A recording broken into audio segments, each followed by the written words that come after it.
Israel secara sepihak mengakui kedaulatan Somaliland, sebuah wilayah yang selama ini diklaim sebagai bagian dari Republik Federal Somalia. Kelompok milisi Al-Shabaab di Somalia langsung bereaksi. Perdana Menteri Israel Benjamin Netanyahu mengakui kemerdekaan Somaliland pada Jumat 26 Desember 2025. Sehari setelahnya pada Sabtu 27 Desember, Al-Shabaab langsung mengungkapkan penentangan. Mereka menentang segala bentuk upaya Israel memanfaatkan wilayah Somaliland. Lebih lanjut, kelompok tersebut akan melakukan perlawanan.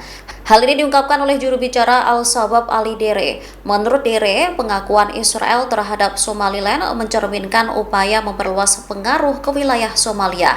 Ia lantas menyayangkan adanya warga Somalia yang menyambut antusias pengakuan tersebut. Dere menilai perayaan warga Somalia atas pengakuan Netanyahu ini merupakan sebuah penghinaan. Sementara tindakan Netanyahu ini juga mendapat penentangan dari 21 negara hingga entitas Arab. Israel dinilai telah melanggar hukum internasional hingga mengancam stabilitas kawasan. Yeah, friends.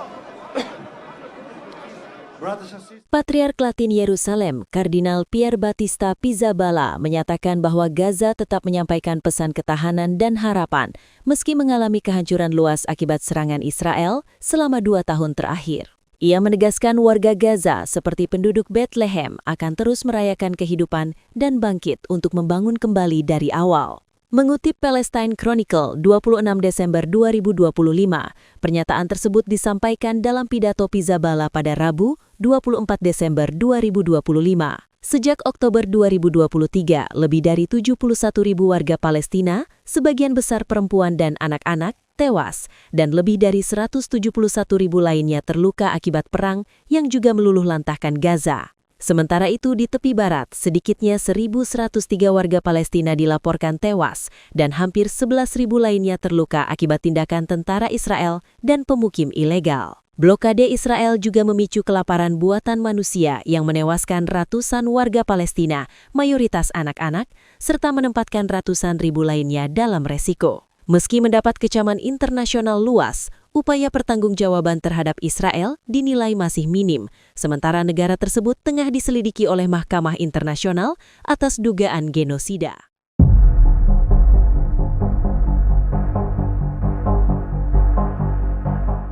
Hamas menegaskan bahwa kebenaran tidak bisa dikubur oleh perang, dan pendudukan Israel di Gaza menjadi ancaman paling mematikan bagi jurnalis.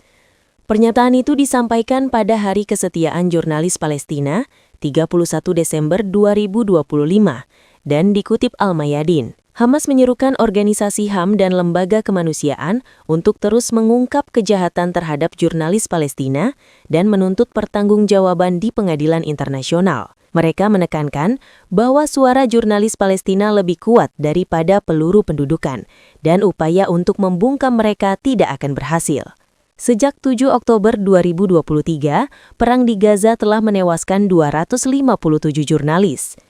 Hamas menilai jurnalis Palestina berperan mengungkap kejahatan, membongkar propaganda, dan menjaga kebenaran tetap terdengar. Pada peringatan ini, penghormatan diberikan kepada para martir, doa dipanjatkan bagi korban luka, dan seruan diperbaharui untuk pembebasan tahanan Palestina.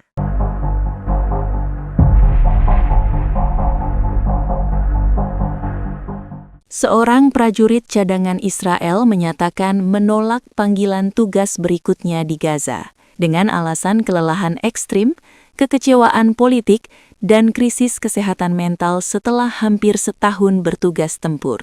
Mengutip Palestine Chronicle 26 Desember yang melaporkan dari sumber utama Israel Ynet, prajurit tersebut menggambarkan unitnya bekerja jauh melampaui batas kemampuan akibat penugasan berulang kali di berbagai medan perang, ditambah tekanan pribadi, keuangan, dan psikologis yang meningkat.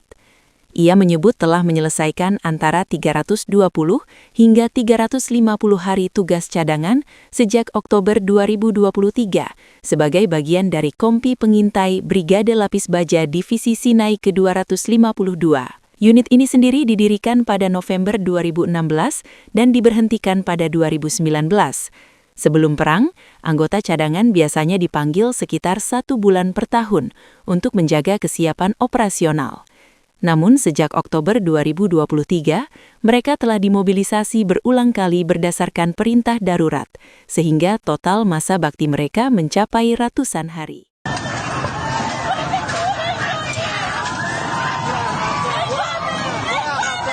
Gedung pemerintahan pusat di kota Fasa, Iran diserang demonstran pada Rabu 31 Desember 2025 waktu setempat, menyusul beberapa hari protes ekonomi yang meluas. Mengutip Al-Arabiya 31 Desember, Kepala Kehakiman Kota Fasa, Hamed Ostofar menyatakan sejumlah orang menyerang kantor gubernur provinsi, merusak pintu dan kaca gedung, meski rincian lebih lanjut mengenai serangan belum dirilis. Sebuah video yang ditayangkan media pemerintah menunjukkan sekelompok orang mencoba mendobrak gerbang gedung. Fasa yang terletak sekitar 780 km di selatan Teheran menjadi pusat protes spontan terkait biaya hidup. Awalnya dipicu oleh pemilik toko dan kemudian meluas ke kalangan universitas. Otoritas Iran sebelumnya telah menanggapi aksi protes atas berbagai isu, mulai dari harga, kekeringan, hak-hak perempuan, hingga kebijakan politik dengan tindakan keamanan ketat dan penangkapan massal. Download Tribun X sekarang. Menghadirkan lokal menjadi Indonesia.